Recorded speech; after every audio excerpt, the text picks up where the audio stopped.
pogrom that we had in the heart of the country, and it's people brings back scenes and memories of the Holocaust. They want to wipe out the Jews.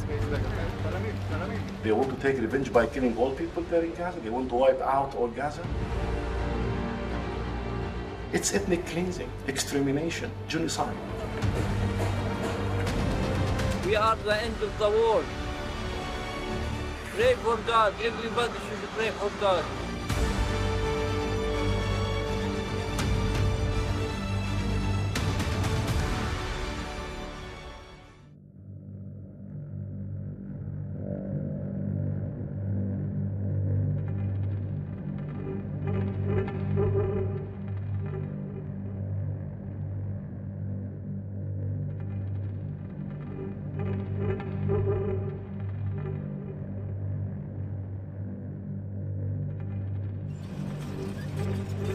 A few days after the Hamas terror attacks, Israeli troops were gearing up for the announced ground offensive on the Palestinian enclave. Tens of thousands of reservists had been called to service, as in this battalion, camped at the edge of the sadly notorious kibbutz Be'eri, one of the hardest hit by the Hamas terrorists. 10% of its 1,100 inhabitants were killed. The teams of the Israeli Zaka forensics organization were still in shock at the atrocities they found after the village was recaptured by the Israeli army. The first house that we went in, we saw a couple, a father and mother, with hands tied to the back, tortured. Tortured, missing body parts while they were alive. On the other side is two children, 6-year-old and 7-year-old boy and girl, same position, tortured. We go into the next one. There's a pregnant lady lies on the floor, face down. We turn her over. She's butchered open, her stomach, baby, an infant, an unborn infant that is still connected with the cord. You know, I could see the baby. It's a mature baby.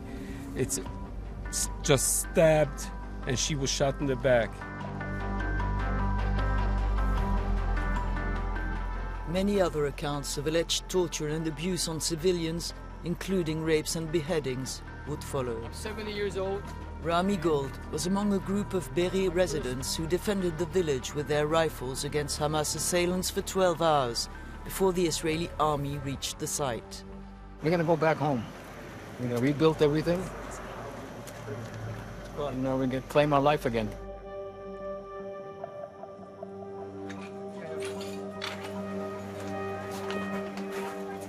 More than 100 of the kibbutz's residents were taken hostage or reported missing. Well, the sight is just overwhelming. You can imagine how people were torn out of their homes while they were having, a quite peaceful time on a weekend with their family.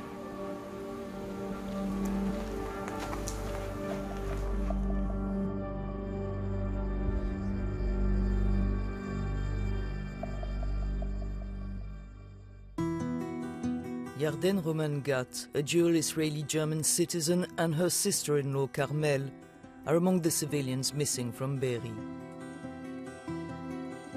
From Yarden's parents' home near Tel Aviv, their extended families and friends are working relentlessly to find them.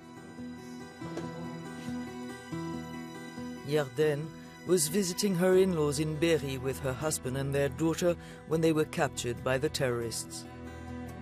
They escaped the car taking them to Gaza and fled to the woods while being shot at by 4 Hamas gunmen. The young woman handed the child over to her husband, who managed to get away, but she did not run fast enough. Yarden and Carmel have not been heard of since. But Yarden's mother-in-law was killed by the terrorists. How do you tell a 3-year-old that her grandmother was murdered by the bad people that got to her home? She saw them. She understands. I was just scared that she'll ask, is that the same thing that they're going to do tomorrow?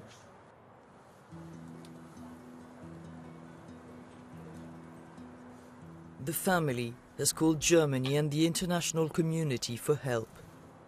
I don't even want to think about how they treat them, what they do with them. That's going to be the new terror. That's going to be everywhere in the world. Today it's Israel, but tomorrow, who knows? A week after the launch of Israel's offensive, the Hamas Health Ministry reported that more than 1,500 people, nearly half of whom children and women, were killed and thousands more injured in the Gaza Strip under constant bombing. The thunder of war echoed in the West Bank and occupied East Jerusalem. Security had been hyped up in the old city of Jerusalem, where some 2,500 police and military forces were deployed for the first Muslim Friday prayers since the 7th of October. Activity was at a standstill and security checks constant. يعني الوضع عندنا في آخر أسبوع عشان الحرب هذه كتير صعب في البلدة القديمة يعني معاهم الضوء الأخضر إنهم يطفوا يضربوا بعد الساعة 5 المغرب ممنوع حد يطلع من داره. Men under 60 were not allowed to enter the grounds of the Al-Aqsa Mosque. Soldiers filtering access were on edge.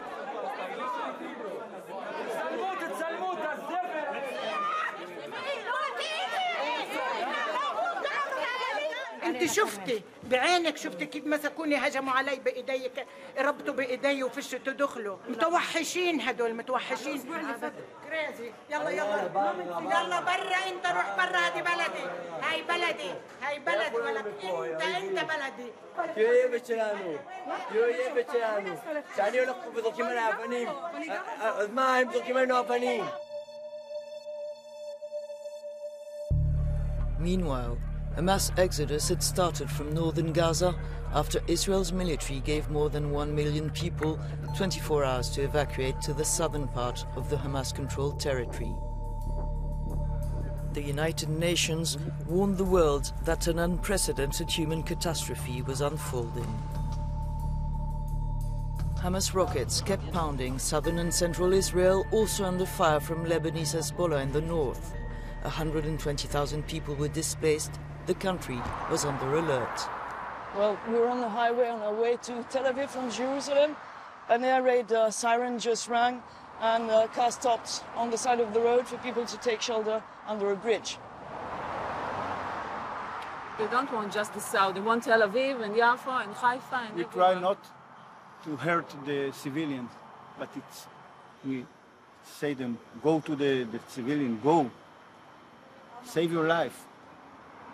Go from Hamas. ISIS. And Europe. They don't understand this. You understand? They will not finish in Israel. For some in Israel, Prime Minister Benjamin Netanyahu's government policies contributed to the current situation. On the first Shabbat, the Jewish day of rest since the Hamas attacks, hundreds had come to protest against the government in front of the Israeli Defense Ministry in Tel Aviv.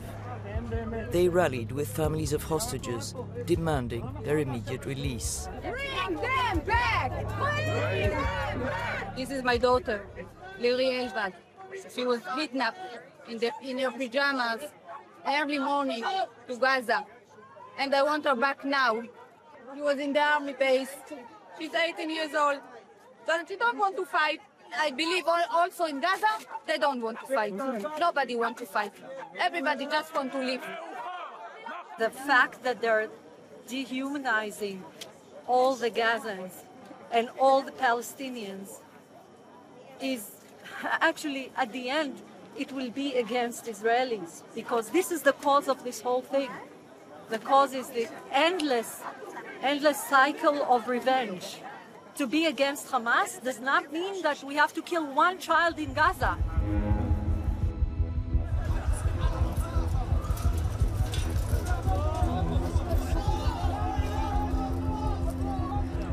As the death toll of civilians continued to rise in the Gaza Strip, Palestinians in the West Bank choked with anxiety and anger. Many were mourning the loss of their relatives in Gaza. In a quiet neighborhood in the city of Ramallah, Eman and her husband were grieving, crushed by the news they received from Gaza a few days before, after Eman's family home was bombed. This is my house before the war, and this is after. Look, I lost my brother. He's old, 38. My mother, 75. My father, 82. My mother, she's coming without hand, without legs, without head. Like this. I work with the human rights issue before 27 years or maybe 28 years. Really, I believed about the human rights issue. When facing Palestinian people, citizen people, a child, this concept disappears. What's the exchange rate of our human blood to be treated like this until they are satisfied? It's ethnic cleansing, extermination, genocide. Everyone knows why all is this happening. The root of all the problems is occupation. No one is supporting killing of civilians in this world. But for the past 57 years, we have been killed, children, families, civilians, elderly, in West Bank and in Gaza, day by day, consistently. And no one is paying any big attention to end the situation, which is the root of everything. Violence was soaring in the West Bank, where hundreds of Palestinians were arrested. According to the United Nations, more than 50 Palestinians were also killed in clashes with the Israeli army or with settlers in the space of 10 days, a figure that would more than triple in the following weeks. The city of Beitar Illit, a few kilometers south of Jerusalem, is one of the biggest of the Gush Etzion block of Jewish settlements. It's home to some 70,000 people. Fear of attacks from the nearby Palestinian villages ran high among the population after a Hamas rocket fired from Gaza hit the town on October 9. Residents welcomed the move from the Israeli government to provide 10,000 free weapons to West Bank settlers and relax rules on gun licenses. The municipality also organized self-defense training programs. Ronnie, a former military, is among the instructors. Like me, many other Haredi people understood that maybe there will come a time when there will be nobody there to help them, no police and no army, and that they will have to stand for themselves. Firearms sales reached record highs since the October 7th Hamas attacks, like at this gun store in Israel's largest self-defense training center near Beitar Illit. Scores of civilians were also coming to train at the center's shooting range. Many had never handled a gun before. As a first responder, my number one thing that I want to do is save lives, and I don't want to hurt people. But sometimes you don't have a choice. It's either kill or be killed, and it's a horrific. I hope to never, ever need to use my gun.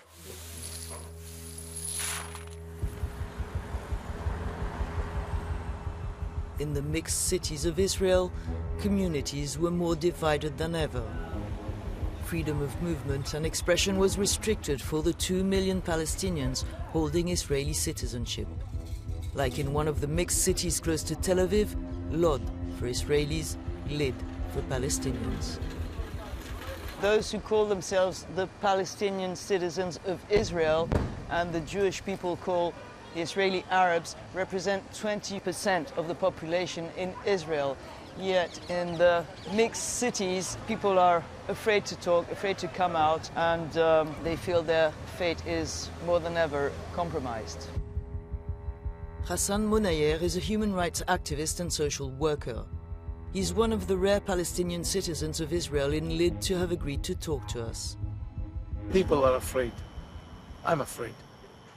They arrest a lot of young men, and they arrested in Lid a 73 years old woman for posting something or a Quran section or something like this. So people are afraid to say something that will cause them to be arrested.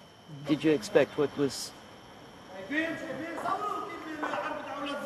Something is happening right behind us. The police arrested a young boy who was passing by. Let's go and see. Oh, that's it, hey? That's it? They left go.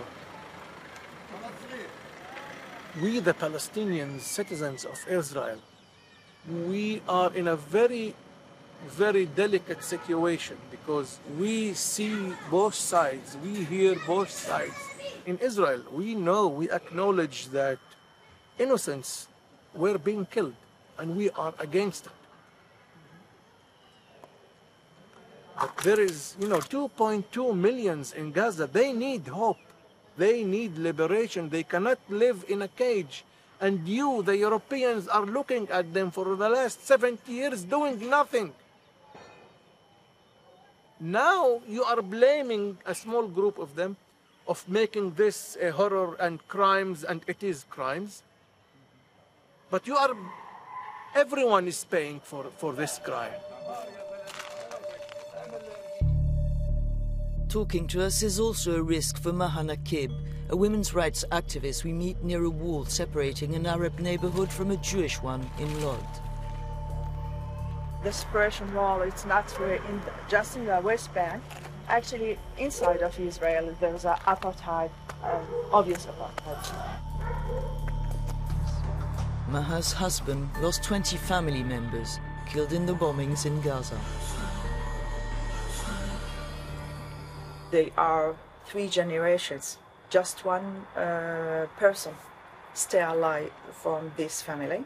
I'm sure he's ever and never will love Israel or love Jewish people. We are now in that circle of hateness and more death and more war. We have to stop that. We need a real solution for 2 people. I don't care if it's going to be a solution for 2 states or 1 state equal for all of the people. But it has to be a political solution. A solution in which Hani, a religious Jewish Orthodox activist, no longer believes. Relations between communities in her neighborhood were hard hit by the violence that erupted in Lod and other mixed cities of Israel in May 2021, she says. And any trust that was regained was crushed by the 7th October attacks. The pogrom that we had in the heart of the country brings back scenes and memories of the Holocaust. You cannot live with a society that coined death as their slogan. Death for the Jews is not something that a Jew can live with. Now, I ask you, and I ask the people who funded Gaza and who gave all this money to Gaza, what happened to your money? Where was it funneled? It was funneled underground to build tunnels, to destroy Israel. They want to wipe out the Jews. If you read what the Hamas covenant says, they're saying it black and white. They're saying it to the world. There is no justification for the terror and the horrific atrocities that they did. And there's no way that we can continue living with them as our neighbors. So please, Arab nation, take your brothers in. You have Gaza. If you're really scared that they're going to be killed by the Jews, and if you care for your Arab brothers, open the gates and take them in.